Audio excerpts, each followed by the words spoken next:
FIFA eye nipa bia nyina yenim ni wo man Ghana mu afi twa mu de woje ne ho me na age ne ho ntrena enya sam ketwa enam politics a eduye na nyina yenim sa afi twa mu de ya abato afi eni ti amanyoko ahodo ni nyina ye wo ho bigina abobre me hu se eripa semesi ni betumi ato ne so aba na ye ni si wo nipa obetumi adi o man yi so samre ni mu ena keteche free fan so sore waka na walk cancel bebre na MPP ne befa ensema hodo de wakan bi enei bibia si ama eya katache free fa afri eya angel aba bebie onu ankasa ni studio na eno ana Ghana for kan ho asem se say de na nya asem ketwa kire say Kevin Taylor abie ne de ana katache so bebie ne de nti Ghana ha de yenya abotire na ensem o yebete ne yasum na asem ketwa Kevin mane yefi abrochire no na eya katache free fa so de ne de maye wo man Ghana ensem mi nkrofo sha se ka ho nsem say ye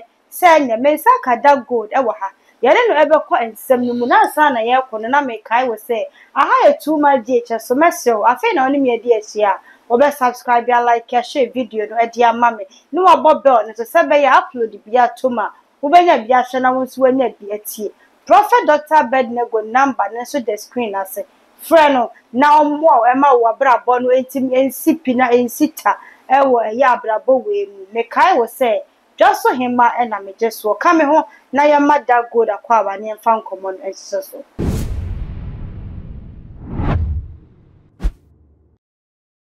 that gold me akwa ba e de ba too ma DHS ma me joso na brabo mo ti sen boko se ba ni say na wo fra me ma me no obi ti fie no wo hra me onim sa abere wa bi na mti hawo no so ba bia de sen ka ma me de yudin na me hu ni say ya na say wunya mpie mfiri bibi ma na say oba bi ntete ya nka ya na ye mfro ma me ne mmawo ya we wati atu me das enya agoro me das ni sesio ya nkasa me na meji apo na firi wo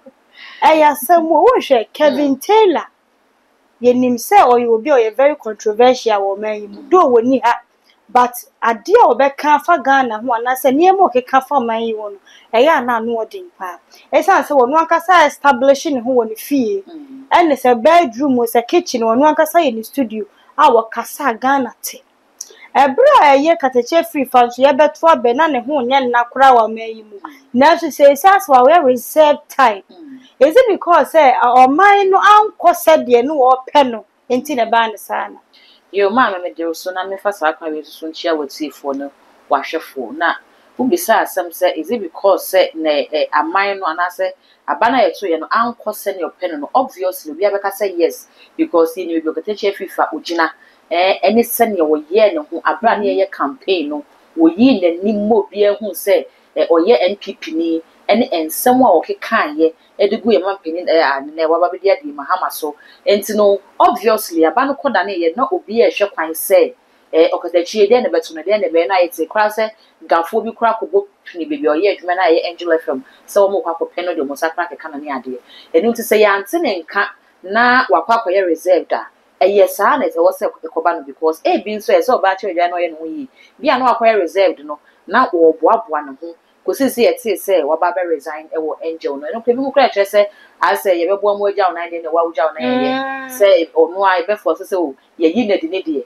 eni onu a resign ye no eye ntinu me ye sure so katache bia na onim ne wo ye ne nice bibi so ya wo de ba bonti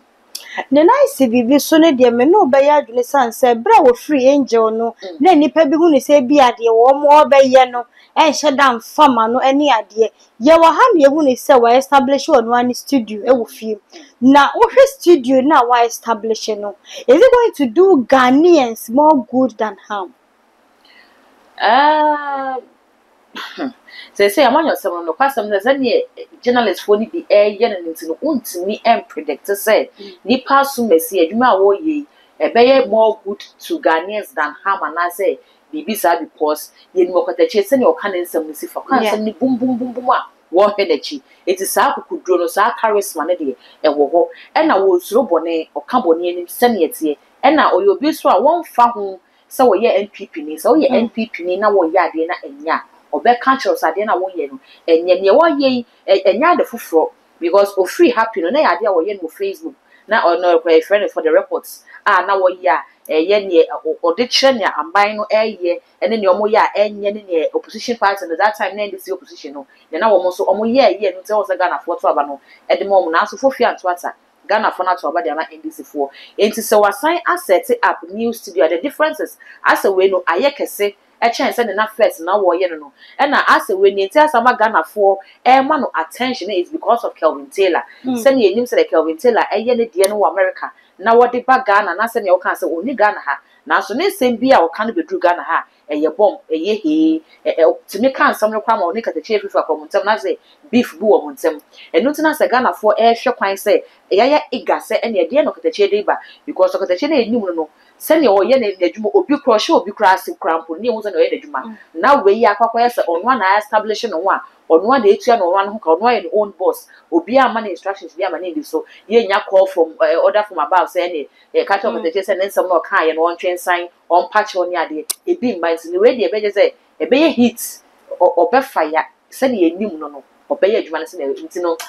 good no bɛka sɛ good no bɛyɛ kɛseɛ ɛde akyɛn harm no because katakye fifa na enim no ne de ɔbɔ na adwene sɛ ne etie nkurɔfoɔ ka ne sɛ ɔkatakye fifa yɛ nipa bi a ɔyɛ too loud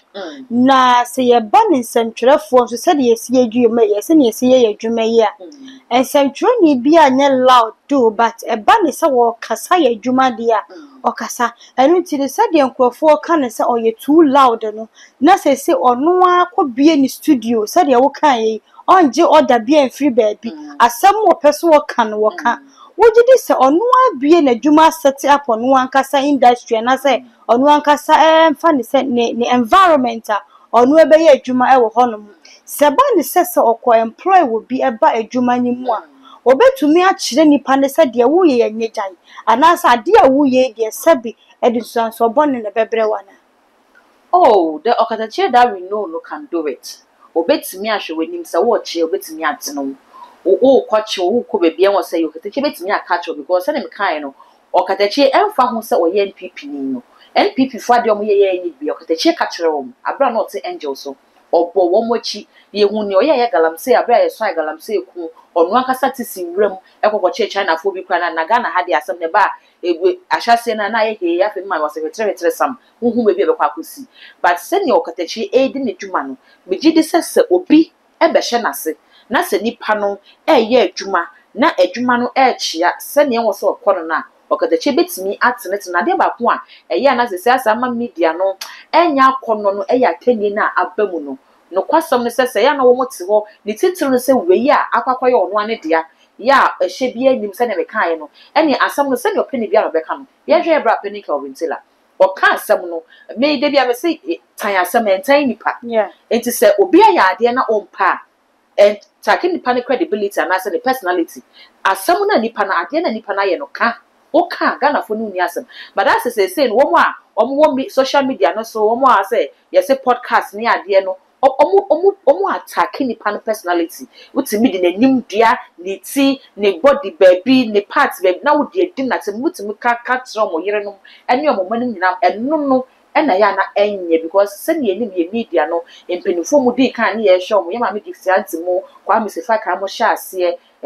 vimled mo eni omo afa ateni eni kan asam no ne boda eroda ho na enya omo be hwe asam no no ma ka asam no ama ye hu asam no se aha ne di kwa kosi ba se obehwe penimu bi etimi abie wano aka che penimu se sebe peduas ma no susu na so penimu ne nim nyansa na ba se penifo kwase no eno na ba mu a eya na ha adwena ka eti sa de anka adwuma na omo ye ne sese ne de anka no because se obutimi hwe power anim e ka no credit to me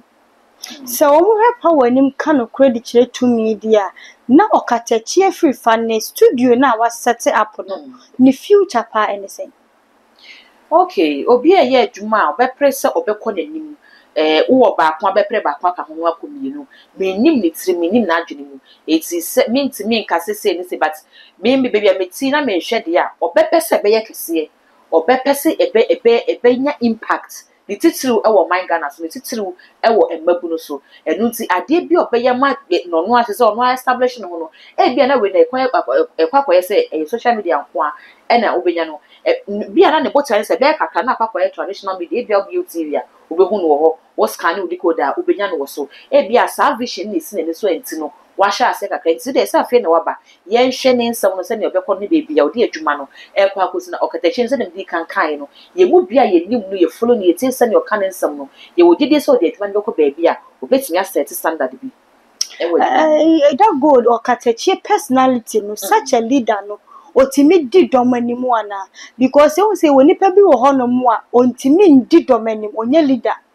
but e bi ana wo de no touch leader obetumi aye adwuma say bi a presidency abai ontimi nya president but obetumi aye minister ana so obetumi aye bi a the vice of the president but ontimi meye president Ghana for hu ne say katachi free fights like that onye obi a obetumi edi omayanim onye obi obetimi di business bi aba na establish because omo ne say obi a oye autocratic there ontimi ni domanim for monko because as a leader no e was so tolerative wo hutimi accept bibia e ma ne ma ekokama nti Ghana fo bisa say such a person wa bi adwuma bi saa no obetimi aye de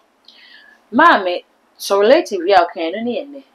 asa yeso so nsam so o man Ghana mu hadodo e ya na say bi hwe Burkina Faso president ya wodi tuo ne baayi hwe se na ye boje ne so o ye leader o de tuo ne ba nti ono no mo nim se on so so nkwase asem so saa na me hu so kada che fifa wote onye obi o so nkwase asem so sebi onye obi a wudi nsem hu obeso so so e na bebia Ghana se ye du no nkasafo do bi ne ehia na ka me ye se ase Ghana ha no unya koye amanyoni na se wo de ho koforefora amanyo se ya na menim se tumi bi wo mu elu nti unya koya no na se tumi na boawura na afi wasesa na nkasa ne okata che fifa wotiere de no kwasam ne se anka nipa bi saa no ena ka yehia no because onsuro bone onsuro sa wo ye hwan sa wo ye hwan waya ade na enye no obetimi ahwe wanim na waka che so ye tia obetia e wo so do si ukwem wo do besi ukwem enti ka me de katumi nipa saa no ena ka obedi o mayanim abas for now no o mbehwe bibia o man ambition bia me de so person ye president ana bi o person ye minister eye ni journalism ya no oye ena ono a set up ne de enti ye nhwe se for the first time ono a set up we beka so nya ne studio a ono na e ba be ya won hwe obi ase enu nti ye nhwe se definitely oni workers ne be ye adwuma enye no wo engineer no oni workers ne wo ho na mo oni hwe na ye host ena na nkofo kan nso automatically on omo kan ho no oni na oyo mo pani so otini accommodate wo mo eni omo ye adwuma ekosi se ye so aba ne wie ya ono a resign ye ne dia obetimi ne nkofo so ye adwuma obetimi ye de omanim atene te wo mo adwuma na timi akoso anti waka sampa na sade na wo kan se Ghana ha ne yadru se yetimi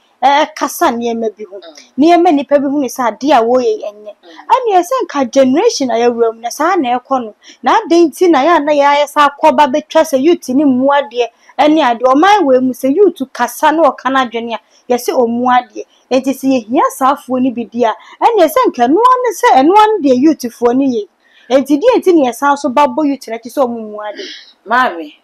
akukudronku ena enianso ade nku the fact say youth no enya kukudro eso no say obi say or self or confidence no or kan sama check ni mu no or kan asem no sani asem ne tie na mom enem mabunu ne de eye atanie ne ka ho hwe mampene jona jekunkufu bia wo bradu amanyosem nti babunu bi esuko no ba bia fei na wo fefe etimi kwotena radio so e de seven pediasa yare a obi nyima de chemu asem a aso papa no oni nyini kwan mu no e de di natem obetimi fa mampene otwam kwan na dan kwakufu ado enye ono a ne ball ne ho etimi de ne height a enye ono ye ho hwe no de di natem obetimi kwa fa hwe vice president na se babunu bitimi kwotena Twitter say na X na wa Twitter na wa tro say vice president autistic child oh enti sa ensam na ya na ye ka se emabunu no ye ya ma na trapo ye ya ma na do so do na se na na do dan kwakufu ado amamawu no de ensusuye biaba edi enhye biaba de mra biaba na enye bibi te se cathedral yom so bokwa kwese ehu ne kosi yi bibi te se betting tax omo de ba ye omu enema bi a wo mo ye abanwuma bi a omo ba wo so mo hwerom tutu no mo tutu enu na se babunu hwe ne dima ka che de se mampani adewe ya mo ye nenye se ne ye ne dia fine enu no babunu no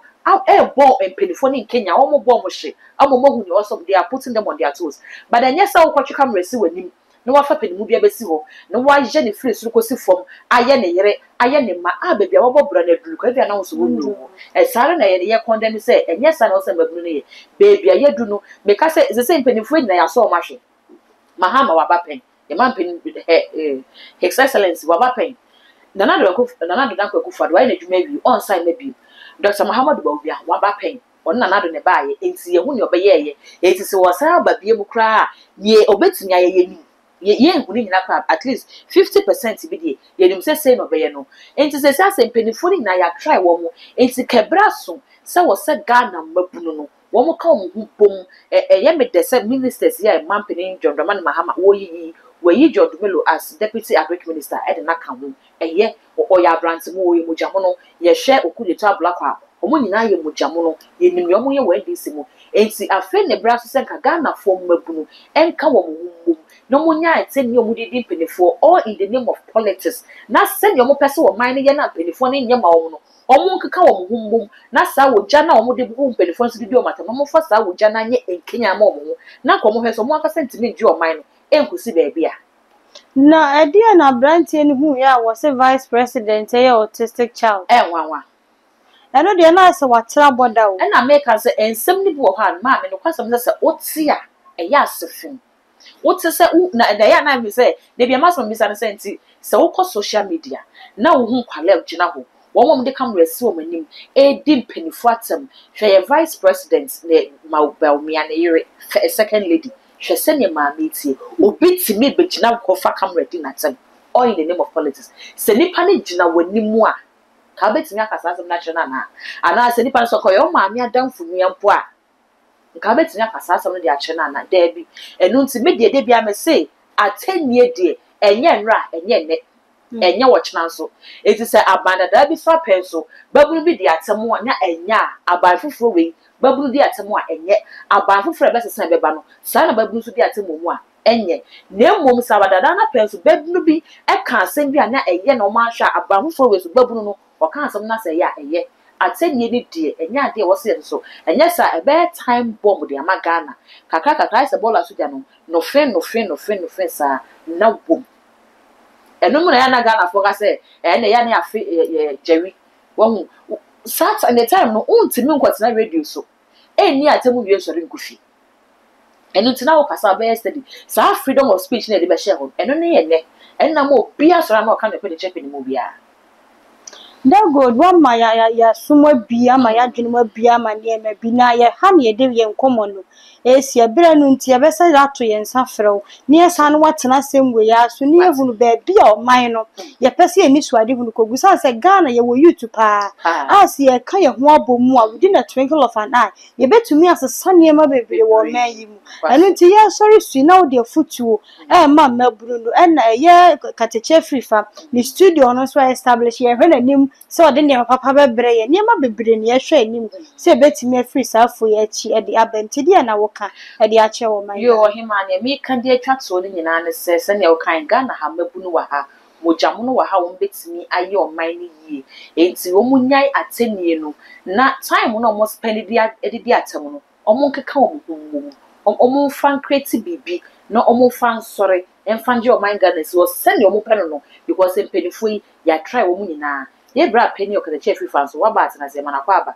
ya fe no media no so se ne o ye nsem no se ne o ka nsem ne o jambom na o de ba no ye ni je ho ya fe ne mo ye best ne se we ya wo be o ma ateni no enkofom won tan asem ma won tan nipa de manes mera se da good ye da se sa bibia to ye nsafre wa wutimi